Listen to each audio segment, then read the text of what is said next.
Welcome, everybody. We're talking once again with Ross Benjamin on NCAA basketball underdog value. There's 3 games on slate tonight that Ross really likes, and there's not one of them that I can refute. I'm on board with them 100%. We're going to break them down one at a time. Ross, first and foremost, glad to have you back with us. Iowa getting 5.5 at Maryland. I like this play. This Iowa team's been playing very good ball. If you will, break it down and let us know where you think the advantage is. And is there any possibility Iowa could get an outright win? Well, anytime I take an underdog on our shows here, Mike, I always think they have a realistic chance of winning. And you know my motto in that regard, I will always take the points as an additional bonus. Having Yep. said that, these are 2 excellent teams. I mean, you're looking at if the season ended today, you might be looking at a 2 and 3 seed for each of these clubs in the NCAA tournament. Now, having said that, as well. Maryland 2-2 in their last 4 games. One of those wins came in overtime at home against Northwestern as a 12-point favorite. So they very easily could have dropped 3 of their last 4. On the other hand, we're looking at an Iowa club that's won 9 in a row, 13 of their last 14, and their only loss came against nationally ranked Iowa State on the road, and they barely lost that game by 1 point, easily covering as a 7.5-point dog. Recently, they have quality road wins at Michigan State by 17, at Purdue by 7. Both of those contests, they were 9-point underdogs.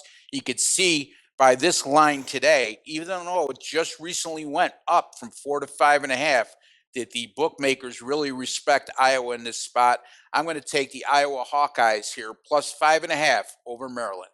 Yeah, I like that play, and I know Michigan State took a lot out of Maryland. That's got to take something out of your tank. And I know that Melo Trimble is the leader of that team. He's just on fire. But like you said, Iowa's been playing very, very good ball. They're 4-1 on the road. In Maryland, they're only 4-7 at home against the spread. So there's no lock there for Maryland to cover a spread, especially of this amount. And when I saw that movement, Ross, I thought the same thing. Obviously, a lot of money's getting thrown that way. So I think you might be spot on that one. And I'm looking forward to watching that game as a fan as well. Now, the second game, Ross, you got Cincinnati Bearcats getting 2 against UConn. Very, very good game in the making here. And, Cincy, 1 loss in the last 5 games. I'm just wondering, why this line is what it is. I actually think this could have been a pick 'em. Cincinnati +2. Break it down for us. Well, you're looking at a Cincinnati Bearcats team that has 6 losses this season, but let's not forget 4 of those losses came by exactly 2 points, and all of them came against quality opponents. This is also a Cincinnati team that at times struggles to shoot the basketball, but over the last 2 games, they've shot 51.2% from the field. UConn, on the other hand, don't like the way they're playing of late, Mike, Yeah. especially on the offensive end. They're an excellent defensive team, but their last 5 games, last 6 offensively, 38.3% from the field. That's not very good. They've been getting by, number one, because of their stellar defensive play. And number two, in the last 5 games alone, they've been able to overcompensate for that lack of offense by getting to the free throw line 24 times per contest and shooting nearly 81% from the charity stripe. They're not going to get that opportunity tonight, I don't think, against a Cincinnati team that's allowed just 16 free throws per game against them in the last 5. I like Cincinnati in this spot, plus the 2 at UConn. Hey, you touched on a point I was going to bring up. 4 of their losses are only by 2 points, so they're in every game, and that was a double overtime loss to Temple, and they had that game. They should have won that game, and I know that they know it. I think that bodes real well for going into UConn. Like you said, you touched on their shooting percentage right now. Hell, Jim Calhoun would be shitting his pants, excuse my language, but his team's never shot that low. So Kevin Ollie's a hell of a coach, and it's good. That's again, just a team in the making, even though they had won that national championship. But I think Cincy holds the edge here, and I like the outright win myself. Now, there's another interesting game. It's a small game, Ross. Texas Arlington is going to UL Monroe, and UL Monroe is getting 3.5 on their home floor. If you will, break this down for us and give us the reason why you think UL Monroe is a ticket casher tonight.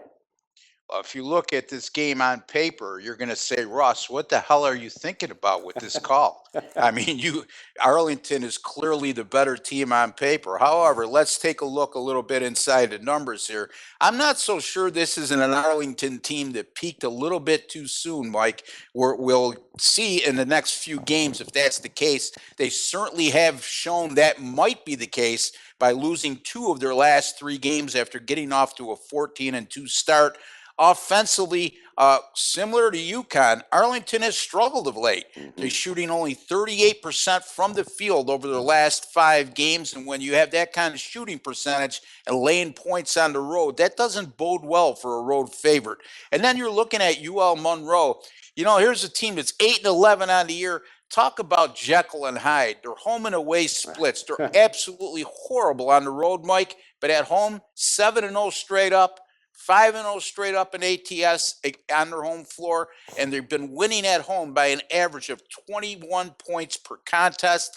And in addition, shooting better than 53% from the field, 41% from the three-point line, and 78% from the free throw line at home. I just like the value here, despite the disparity in records. I'm going to take UL Monroe plus the 3.5 against Arlington.